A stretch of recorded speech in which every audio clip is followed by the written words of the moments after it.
Imaginen un mundo al borde del abismo, dos superpotencias mirándose con recelo, cada una convencida de que la otra está a punto de desatar el fin de la civilización. Estamos en plena Guerra Fría. El aire está cargado de miedo, de paranoia, pero sobre todo, de una desesperada carrera por la supremacía. Y en esa carrera, no solo importaban las bombas más grandes o los ejércitos más numerosos. Había otra batalla, una más silenciosa, más siniestra, que se libraba en las sombras, la batalla por la mente humana. ¿Qué pasaría si pudieras controlar los pensamientos de alguien? ¿Qué pasaría si pudieras convertir a un ser humano en un arma viviente, en un asesino que ni siquiera sabe que lo es, programado para actuar sin dudar, sin recordar, sin dejar rastro? Esta no es la trama de una película de espías de bajo presupuesto. Esta fue la pesadilla que la Agencia Central de Inteligencia de los Estados Unidos, la CIA, intentó convertir en realidad.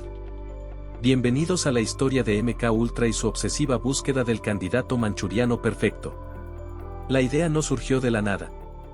Al finalizar la Segunda Guerra Mundial, los estadounidenses y los soviéticos se repartieron el botín científico del régimen nazi. Y entre esos tesoros había investigaciones aterradoras sobre cómo manipular la mente, cómo quebrar la voluntad humana. Luego, durante la Guerra de Corea, a principios de los años 50, sucedió algo que heló la sangre de los altos mandos en Washington. Pilotos estadounidenses capturados por el enemigo aparecían en conferencias de prensa, confesando crímenes de guerra que, según sus superiores, jamás habían cometido. Hablaban con una calma extraña, con los ojos vacíos, como si sus palabras no fueran suyas. El término lavado de cerebro empezó a susurrarse en los pasillos del Pentágono y de la CIA. Habían descubierto los comunistas, ya fueran chinos, norcoreanos o, peor aún, sus amos en Moscú, el secreto para reprogramar a un ser humano. La amenaza era impensable. Si podían hacer eso con prisioneros de guerra, ¿qué les impediría infiltrar agentes lavados en el corazón mismo de Estados Unidos? Secretarias, científicos, incluso políticos, convertidos en espías inconscientes, listos para activarse con una palabra clave.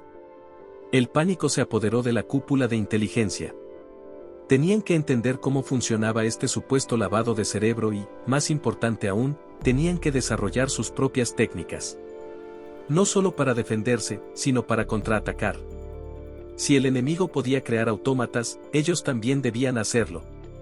Y así, en la primavera de 1953, bajo la dirección de Allen Dulles, el entonces director de la CIA, nació un proyecto con un nombre anodino, casi burocrático, MK Ultra. La M y la K eran designaciones administrativas que la agencia usaba para indicar que el proyecto estaba patrocinado por la División de Servicios Técnicos, pero el Ultra denotaba su altísimo nivel de secretismo. Era un secreto dentro de otro secreto. Ni siquiera la mayoría dentro de la propia CIA sabía de su existencia, y mucho menos el público o el Congreso. El objetivo inicial de MK Ultra era amplio y difuso, pero terriblemente ambicioso. Querían explorar todas las vías posibles para controlar la mente humana. ¿Podían encontrar el suero de la verdad perfecto, una droga que obligara a cualquiera a revelar sus secretos más profundos? ¿Podían inducir amnesia, borrar recuerdos selectivamente? ¿Podían crear personalidades múltiples y alternar entre ellas a voluntad? ¿Podían hipnotizar a alguien hasta el punto de que cometiera actos en contra de su propia moral, de sus instintos más básicos? Y la joya de la corona, la meta final que obsesionaba a algunos de sus directores, ¿podían crear un candidato manchuriano? Este término, popularizado por una novela de Richard Condon y luego por una película, se refería a un individuo programado para asesinar a una figura política importante, sin ser consciente de sus acciones y sin recordar nada después. Un fantasma, un arma humana perfecta, activada por una señal posthipnótica. Para dirigir esta búsqueda aterradora, la CIA eligió a un químico brillante pero siniestro llamado Sidney Gottlieb. Gottlieb era un personaje peculiar, con un pie sambo y un interés casi místico por los venenos y las drogas que alteraban la mente. Se convirtió en el verdadero cerebro y el motor oscuro de MK Ultra. Bajo su supervisión, el proyecto se expandió como una hidra, con cientos de subproyectos que abarcaban desde la experimentación con LSD y otras drogas psicodélicas, hasta el uso de la hipnosis, la privación sensorial, el aislamiento extremo, el abuso verbal y psicológico, e incluso técnicas de tortura. Al principio, las cobayas humanas eran, supuestamente, voluntarios. Se experimentó con soldados, con prisioneros que accedían a cambio de una reducción de condena o algunos privilegios, e incluso con empleados de la propia CIA. A muchos de estos voluntarios se les administraba LSD sin su pleno conocimiento o consentimiento sobre los verdaderos efectos o los riesgos. Imaginen estar en su oficina, tomar un café por la mañana y, de repente, ver cómo las paredes se derriten, cómo sus compañeros se transforman en demonios, cómo su propia identidad se desvanece en un torbellino de alucinaciones terroríficas. Eso fue lo que vivieron algunos. Uno de los casos más trágicos y conocidos fue el del Dr. Frank Olson, un científico del ejército que trabajaba en proyectos biológicos y que, sin saberlo, fue drogado con LSD por agentes de la CIA en una reunión. 9 días después, sumido en una profunda paranoia y crisis psicológica inducida por la droga, Olson murió al caer desde la ventana de un hotel en Nueva York. La CIA lo encubrió durante décadas como un suicidio, pero las sospechas de que fue empujado o de que su psicosis fue directamente causada por el experimento irresponsable persisten hasta hoy. Pero los voluntarios conscientes o semiconscientes no eran suficientes para Gottlieb y sus secuaces. Necesitaban sujetos que no supieran que estaban siendo utilizados, personas sobre las que pudieran experimentar sin restricciones, sin el molesto papeleo del consentimiento informado. Y aquí es donde MK Ultra cruzó una línea aún más oscura, adentrándose en un territorio de ilegalidad y depravación moral absolutas. La CIA comenzó a financiar investigaciones en universidades, hospitales y otras instituciones, a menudo a través de fundaciones fachada para ocultar su participación. Médicos y psicólogos reputados, algunos sin saber quién pagaba realmente sus estudios, otros quizás con sospechas pero prefiriendo mirar para otro lado a cambio de generosos fondos, llevaron a cabo experimentos brutales. Se dice que experimentaron con pacientes mentales, personas vulnerables que no podían defenderse ni contar lo que les estaban haciendo. Les administraban cócteles de drogas, electroshocks a niveles peligrosos, los sometían a comas inducidos durante semanas, y luego intentaban reprogramar sus mentes con mensajes repetitivos. Uno de los nombres más infames asociados a estos experimentos fue el del Dr. Eben Cameron en el Instituto Allen Memorial de Montreal, Canadá. Cameron, un psiquiatra respetado internacionalmente, recibió fondos de la CIA para sus técnicas de conducción psíquica y despatronamiento. Básicamente, intentaba borrar la personalidad de sus pacientes mediante dosis masivas de LSD, electroshocks 30 o 40 veces más potentes de lo normal, y periodos prolongados de sueño inducido durante los cuales se les bombardeaba con cintas de audio que repetían mensajes o ruidos. Muchos de sus pacientes quedaron con secuelas permanentes, amnesia severa, regresión a un estado infantil, incapacidad para funcionar en la vida diaria. Eran vidas destrozadas en nombre de una supuesta seguridad nacional. La búsqueda del candidato manchuriano implicaba no solo encontrar formas de controlar la mente, sino también de compartimentar la información dentro de ella. Podían crear una personalidad asesina latente, oculta bajo una fachada de normalidad, que solo se activara con una señal específica. Para ello, exploraron intensamente la hipnosis. Contrataron a hipnotizadores famosos, magos de escenario incluso, buscando a cualquiera que pudiera tener la clave para desbloquear este control absoluto. Intentaron hipnotizar a secretarias para que robaran documentos, a personas para que realizaran actos absurdos o peligrosos. Los resultados eran inconsistentes. La hipnosis podía influir en algunas personas, pero crear un asesino programado de forma fiable, que actuara contra sus instintos más profundos y luego lo olvidara todo, parecía estar fuera de su alcance. La mente humana se resistía. A pesar de los fracasos y los callejones sin salida, la obsesión persistía. El dinero fluía. Se establecieron casas seguras en grandes ciudades como Nueva York y San Francisco. Eran apartamentos discretos, equipados con micrófonos ocultos y espejos unidireccionales, donde agentes de la CIA, a menudo con la ayuda de prostitutas que atraían a los clientes, drogaban a hombres desprevenidos con LSD y otras sustancias. El objetivo era estudiar sus reacciones en un entorno realista, observar cómo se desinhibían, cómo revelaban sus secretos bajo la influencia de las drogas. Era una operación sórdida, ilegal y profundamente cínica, donde se explotaba la vulnerabilidad humana para obtener datos que, en su mayoría, resultaban ser inútiles para el gran objetivo del control mental absoluto. Las grabaciones de estas sesiones, llenas de balbuceos incoherentes, crisis de pánico y comportamientos erráticos, mostraban más bien el caos inducido por las drogas que un camino claro hacia la creación de un superespía. Los años pasaban, y la Guerra Fría se recrudecía. La crisis de los misiles en Cuba, la guerra de Vietnam, cada nuevo conflicto parecía subrayar la urgencia de encontrar una ventaja decisiva sobre el enemigo. Y en la mente de algunos, esa ventaja seguía siendo el control mental. Se exploraron todo tipo de ideas, algunas rayanas en la ciencia ficción más disparatada. ¿Podrían usar ondas de radio para influir en el comportamiento a distancia? ¿Podrían implantar electrodos en el cerebro? Aunque algunos de estos caminos se investigaron, el núcleo de MK Ultra seguía girando en torno a las drogas, la hipnosis y la manipulación psicológica. Se cuenta que Gottlieb, en su búsqueda de sustancias perfectas, llegó a considerar el uso de venenos exóticos y toxinas biológicas, no solo para el control mental, sino también para asesinatos selectivos. La línea entre crear un agente controlado y simplemente eliminar a un enemigo se volvía cada vez más borrosa. De hecho, MK Ultra también estuvo implicado en el desarrollo de píldoras venenosas y otros artilugios letales para espías, por si eran capturados o para eliminar objetivos. La búsqueda del candidato manchuriano no era solo defensiva, tenía un componente ofensivo muy claro. Querían sus propios asesinos programados para desplegar contra líderes extranjeros considerados hostiles. Se dice que intentaron programar a individuos para que llevaran a cabo asesinatos simulados. Les daban un arma descargada y, bajo hipnosis o influencia de drogas, les ordenaban disparar a una fotografía o incluso a otra persona. Luego intentaban borrar el recuerdo. Los informes sobre el éxito de estas pruebas son contradictorios y, en su mayoría, anecdóticos y difíciles de verificar debido al secretismo extremo del programa. Sin embargo, la mera intención es escalofriante. Estaban jugando con la esencia misma de la humanidad, tratando de convertir a personas en meros instrumentos, despojándolos de su libre albedrío, de su conciencia. Uno de los mayores problemas que enfrentaron fue la fiabilidad. Podían drogar a alguien hasta la sumisión, podían confundirlo, aterrorizarlo, incluso lavarle el cerebro hasta cierto punto.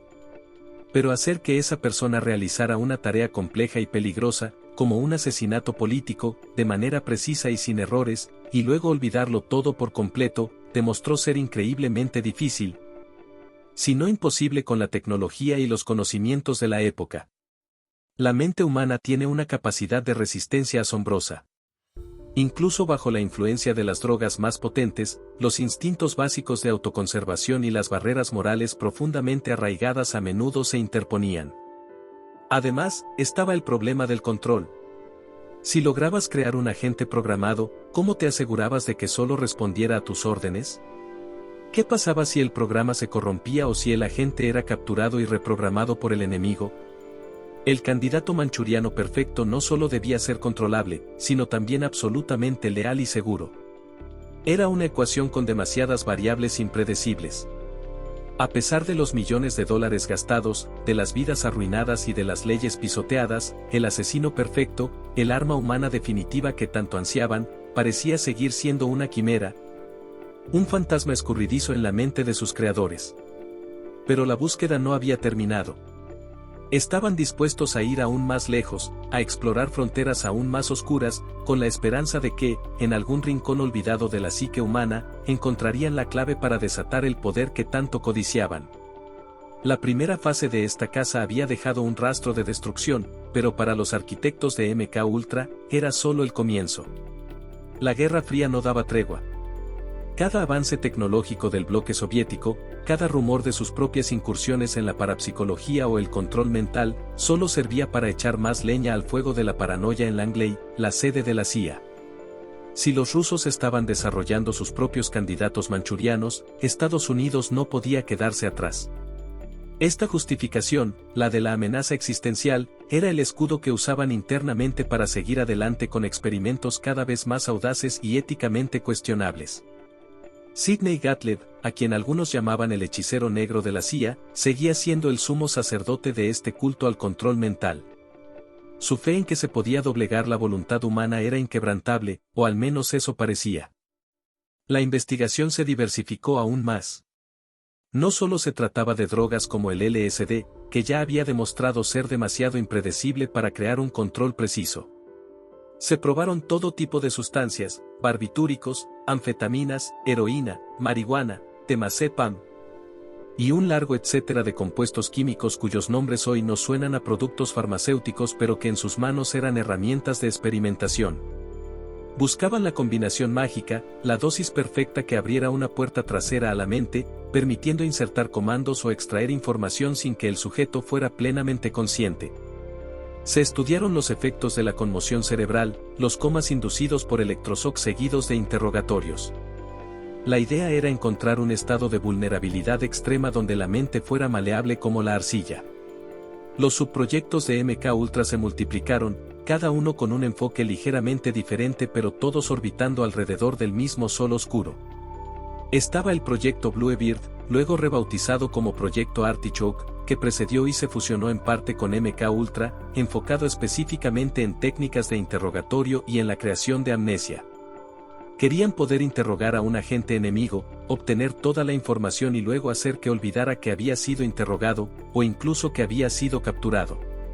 O, a la inversa, asegurarse de que sus propios agentes, si caían en manos enemigas, no pudieran revelar nada, ni siquiera bajo tortura. La idea de crear múltiples personalidades en un solo individuo también fue explorada con ahínco. Si podían fragmentar la psique de una persona y crear una personalidad asesina separada de la personalidad normal y consciente, tal vez podrían lograr su objetivo. Esta personalidad podría ser entrenada, programada y luego dormida hasta que fuera necesaria. La personalidad principal no sabría nada de su oscuro alter ego. Esta línea de investigación se adentraba en territorios psicológicos muy profundos y peligrosos, y los métodos para inducir tal fragmentación eran, por necesidad, traumáticos. Implicaban el uso de hipnosis profunda, drogas y, a menudo, la recreación o inducción de traumas severos, basándose en la teoría de que el trastorno de identidad disociativo a menudo surge como una respuesta a un trauma insoportable en la infancia. Estaban, en esencia, tratando de infligir un daño psicológico masivo de forma controlada para sus propios fines. El alcance geográfico de MK Ultra también era amplio. No solo se realizaban experimentos en Estados Unidos y Canadá. Hay indicios de que se llevaron a cabo operaciones en Europa y Asia, a menudo en colaboración con agencias de inteligencia aliadas o utilizando instalaciones encubiertas. Prisioneros de guerra, desertores, refugiados, cualquiera que fuera considerado prescindible o estuviera fuera del alcance de la ley estadounidense podía convertirse en un sujeto de experimentación.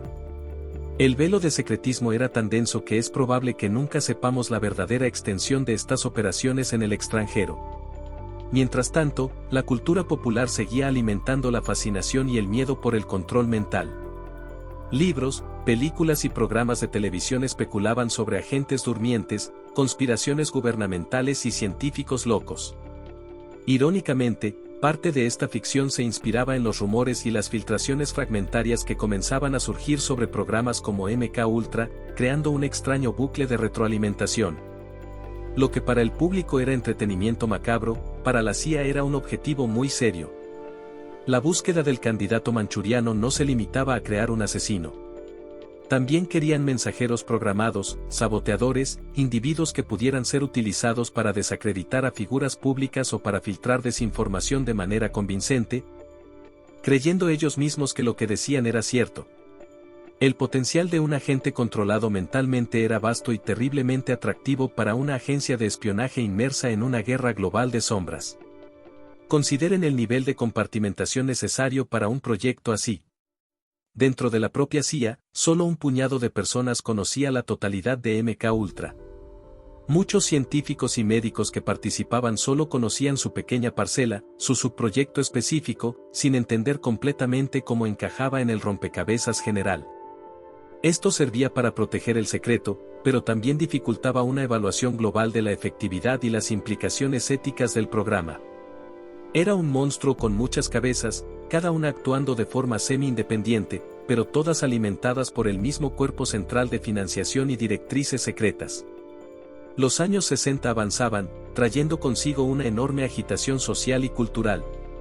El movimiento por los derechos civiles, las protestas contra la guerra de Vietnam, el auge de la contracultura y la experimentación con drogas psicodélicas por parte de la juventud, irónicamente, estaban ocurriendo al mismo tiempo que la CIA estudiaba esas mismas drogas para fines completamente opuestos.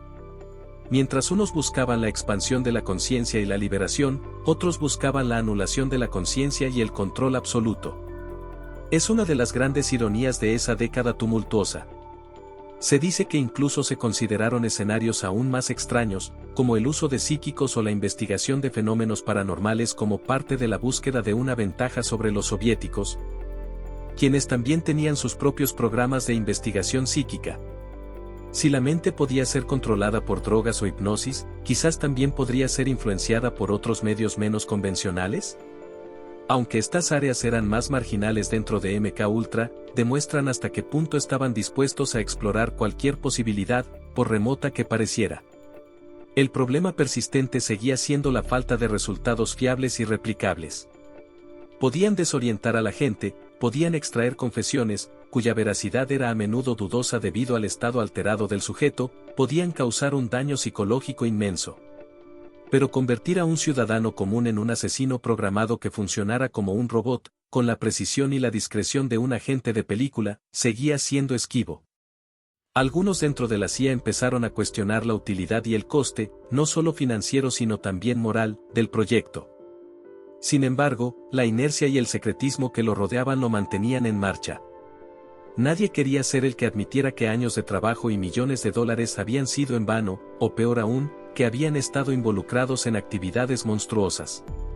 La dificultad de encontrar al candidato manchuriano perfecto radicaba, en parte, en la propia complejidad del cerebro humano y de la conciencia.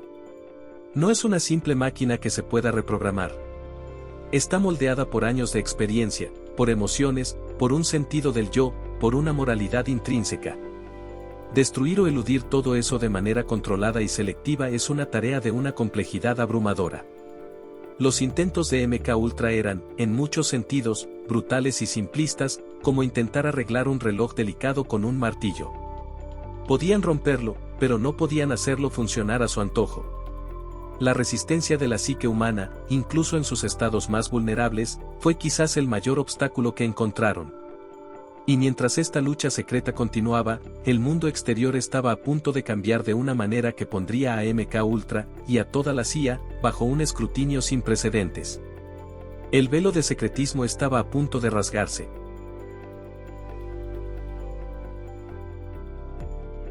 A medida que MKUltra entraba en su segunda década, a finales de los años 60 y principios de los 70, la presión interna y los crecientes temores sobre posibles filtraciones comenzaron a pesar sobre sus directores. La guerra de Vietnam estaba en su apogeo, dividiendo profundamente a la sociedad estadounidense y generando un clima de desconfianza hacia el gobierno y sus instituciones secretas. Las historias sobre las actividades encubiertas de la CIA, aunque todavía fragmentarias, empezaban a circular con más insistencia. El ambiente ya no era el de la Guerra Fría monolítica de los años 50, donde la amenaza comunista justificaba casi cualquier acción. Ahora había más escepticismo, más preguntas. Dentro de la propia agencia, algunos funcionarios empezaban a sentir que MKUltra se había convertido en un lastre peligroso. Los resultados concretos en la creación del anhelado candidato manchuriano seguían siendo, en el mejor de los casos, ambiguos y, en el peor, un completo fracaso lleno de efectos secundarios terribles e incontrolables. La idea de un asesino perfectamente programado, que actuara sin rastro y sin memoria, seguía siendo más una fantasía de espionaje que una realidad operativa. Las drogas como el LSD habían demostrado ser demasiado erráticas. En lugar de producir control, a menudo generaban caos, psicosis y una total imprevisibilidad. Un agente bajo los efectos del LSD era más un peligro para su propia misión que para el enemigo. La hipnosis, aunque prometedora en teoría, también tenía sus límites. Si bien se podía inducir a personas altamente sugestionables a realizar ciertas acciones bajo trance, hacer que cometieran un asesinato a sangre fría, especialmente si iba en contra de su naturaleza fundamental, y luego borrarlo completamente de su memoria, era una barrera que parecía insuperable. Además, la efectividad de la hipnosis variaba enormemente de un individuo a otro. No se podía fabricar un candidato ideal, había que encontrar a alguien con una predisposición psicológica muy específica, lo cual era como buscar una aguja en un pajar. A pesar de estos desafíos, los experimentos continuaron, aunque quizás con un enfoque más matizado en algunos subproyectos. Se investigaron técnicas de modificación del comportamiento, condicionamiento operante, y el uso de recompensas y castigos para moldear las acciones de un individuo. Se exploró la creación de fobias artificiales o la inducción de estados de ansiedad extrema que pudieran ser explotados. El objetivo seguía siendo el mismo, encontrar una manera de dirigir la conducta humana de forma encubierta y fiable. Uno de los aspectos más preocupantes que comenzó a vislumbrarse fue la posibilidad de que, incluso si no se podía crear un candidato manchuriano como tal, las técnicas desarrolladas bajo MKUltra pudieran usarse para otros fines igualmente siniestros: desacreditar a disidentes, manipular a testigos, extraer información de manera coercitiva o incluso inducir el suicidio en individuos considerados problemáticos. El conocimiento adquirido, incluso a través del fracaso, era peligroso. Mientras tanto, Sidney Gottlieb, el cerebro detrás de gran parte de MKUltra, seguía supervisando sus múltiples ramificaciones. Se dice que él mismo participó en algunos experimentos, viajando al extranjero para probar nuevas drogas o técnicas en agentes enemigos capturados o en individuos considerados prescindibles. Su compromiso con la causa del control mental parecía inquebrantable, rozando el fanatismo. Sin embargo, incluso para los más fervientes creyentes en el proyecto, la falta de un avance decisivo después de tantos años y tantos recursos invertidos debió de ser frustrante. El punto de inflexión, o al menos el principio del fin para la era más salvaje de MKUltra, llegó a principios de los años 70. En 1973, en medio del escándalo de Watergate que sacudía los cimientos del gobierno estadounidense, el entonces director de la CIA, Richard Helms, ordenó la destrucción de todos los archivos relacionados con MKUltra. Fue un intento desesperado por borrar las huellas de uno de los programas más oscuros y controvertidos en la historia de la agencia. Se quemaron cajas y cajas de documentos, informes de experimentos, resultados de investigaciones. La orden fue clara: que no quedara rastro. ¿Por qué esta decisión repentina? Helms y otros altos funcionarios temían que las investigaciones del Congreso sobre los abusos de poder de la CIA, impulsadas por el clima de Watergate y las crecientes revelaciones sobre espionaje ilegal a ciudadanos estadounidenses y otras actividades cuestionables, finalmente sacaran a la luz la verdad sobre MKUltra. Y sabían que la verdad era demasiado horrenda para ser digerida por el público o por los políticos. La experimentación con seres humanos sin su consentimiento, el uso de drogas peligrosas, la financiación de investigaciones brutales en instituciones públicas, las muertes sospechosas como la de Frank Olson, todo ello constituía una bomba de tiempo. Afortunadamente para la historia, la destrucción no fue total. Años después, en 1977, gracias a una solicitud amparada en la Ley de Libertad de Información, FOIA, se descubrieron unos 20.000 documentos que, por algún error burocrático o descuido, no habían sido destruidos. Eran principalmente registros financieros, facturas, propuestas de proyectos, memorandos internos. No contenían los detalles más escabrosos de los experimentos, que presumiblemente se habían perdido para siempre en las llamas, pero ofrecían una visión fragmentaria pero escalofriante del alcance y la naturaleza de MKUltra. Estos documentos sacaron a la luz los nombres de decenas de investigadores, universidades y hospitales que habían recibido financiación de la CIA. Confirmaron el interés de la agencia en el LSD, la hipnosis y otras técnicas de control mental. Revelaron la existencia de las casas seguras y de operaciones como Operation Midnight Climax, donde se drogaba a ciudadanos desprevenidos. El impacto fue tremendo. El Congreso de los Estados Unidos, a través de comisiones como la Comisión Rockefeller y el Comité Church, inició investigaciones formales sobre las actividades de la CIA, incluyendo MKUltra. Las audiencias públicas fueron un espectáculo. Antiguos agentes testificaron, a menudo con reticencia o con lagunas de memoria convenientes. Se presentaron pruebas documentales. Las víctimas de algunos experimentos, como los pacientes del Dr. Cameron en Canadá, comenzaron a alzar la voz, contando historias desgarradoras de vidas destrozadas. El mundo descubrió con horror que una de las agencias de inteligencia más poderosas del planeta había estado involucrada, durante 2 décadas, en una búsqueda secreta y amoral para dominar la mente humana, pisoteando derechos fundamentales y principios éticos básicos. ¿Y qué pasó con el candidato manchuriano? ¿Lograron alguna vez crearlo? La respuesta oficial, basada en los documentos que sobrevivieron y en los testimonios, es que no. Al menos, no de la manera fiable y controlable que pretendían. La mente humana demostró ser demasiado compleja, demasiado resistente. No pudieron producir un asesino programado que funcionara como un interruptor. Los intentos más extremos a menudo resultaban en individuos gravemente dañados psicológicamente, pero no en autómatas eficientes. El sueño de Gottlieb de un ejército de agentes durmientes, listos para ser activados, aparentemente nunca se materializó. Sin embargo, aquí es donde la historia se vuelve aún más turbia y entra en el terreno de la especulación y la teoría conspirativa, alimentada precisamente por el secretismo y la destrucción de archivos. ¿Es posible que algunos éxitos aislados nunca se documentaran o que esos registros fueran destruidos con especial celo? Podría ser que la CIA, al ver que no podía crear candidatos manchurianos de forma masiva y fiable, se conformara con técnicas más sutiles de influencia, manipulación o desestabilización psicológica. Algunos investigadores y teóricos sugieren que ciertos asesinatos políticos de la época, o intentos de asesinato, podrían haber tenido la huella de programas como MK Ultra. Ponen como ejemplo figuras como Lee Harvey Oswald, el asesino de Kennedy, o Sirhan, el asesino de Robert F. Kennedy, señalando comportamientos erráticos, lagunas de memoria o posibles indicios de programación. Sin embargo, no hay pruebas concluyentes que vinculen directamente a estos individuos con MK Ultra como candidatos manchurianos exitosos. Son, en su mayoría, conjeturas basadas en circunstancias sospechosas y en la conocida capacidad de la CIA para operar en las sombras. Lo que sí es innegable es el terrible legado de MK Ultra. Primero, el daño infligido a las víctimas directas de los experimentos, personas que sufrieron traumas psicológicos y físicos severos, cuyas vidas fueron alteradas para siempre, y que en muchos casos nunca recibieron una disculpa o una compensación adecuada. El caso de los pacientes del Dr. Cameron en Canadá llevó a demandas judiciales y a un reconocimiento tardío por parte del gobierno canadiense y de la CIA, pero para muchos fue demasiado poco y demasiado tarde. Segundo, el daño a la confianza pública en las instituciones gubernamentales.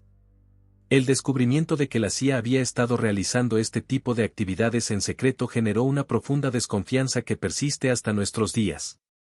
Alimentó la idea de un Estado profundo que opera sin control y al margen de la ley, una idea que resuena fuertemente en muchas teorías conspirativas actuales.